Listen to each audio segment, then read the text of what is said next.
Okay, so I wanted to talk about this. Now, I might get some haters on both sides. We'll see. What do men gain from marriage? Now, there are studies that has shown that men do gain something from marriage. What I would say, men gain purpose from marriage.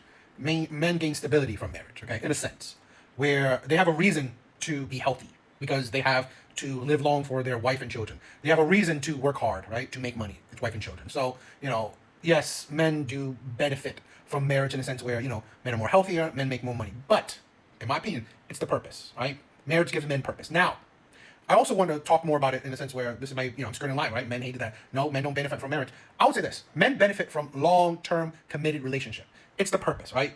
So a woman that will be with you for life, be with you for long-term commitment, a woman that's the mother of your child, right? It gives you a purpose. And I believe all men need purpose. But again, like I said, it's just the relationship, right? It's a woman. Having a woman gives you purpose. Having a family gives you purpose. You can get all that purpose, all those benefits without marriage. So technically, men gain nothing from marriage, in my opinion. Those studies, they compare married people with unmarried people. They're not comparing people who are in long-term committed relationship with people who are not. So if you think about it logically, you can get all your benefits, right, without marriage. Right? As long as you have a long-term committed relationship with a woman that that you love, have a family, you can get all that benefit without marriage. Now, something that a lot of women can't seem to comprehend. So technically, like I said, you can get all those benefits without marriage. So technically, men don't benefit from marriage. And why do men say women benefit from marriage? Because in my opinion, women don't really benefit from marriage generally, but they have the capability to benefit from marriage, i.e., thanks to divorce. Now you said, "Oh, that's not marriage, that's divorce," but you can't get divorce without marriage. So those goes hand in hand, right? You need a marriage to be able to get a divorce. Now, again, why do I say that not all women? Because again, I mean, not all women is going to get necessarily exactly half of a man's earnings and half of a man's assets. Okay, not every, but again, it always geared towards women. If women will benefit from marriage, if women will benefit from divorce, right? If women will benefit at all, it is through marriage, it is through divorce.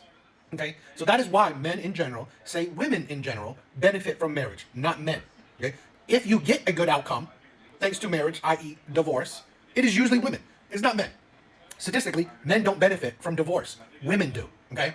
Now, also, I wanted to talk about how women say, men don't make much, so what half they gonna get? First, we don't negate, child support actually adds to, the situation.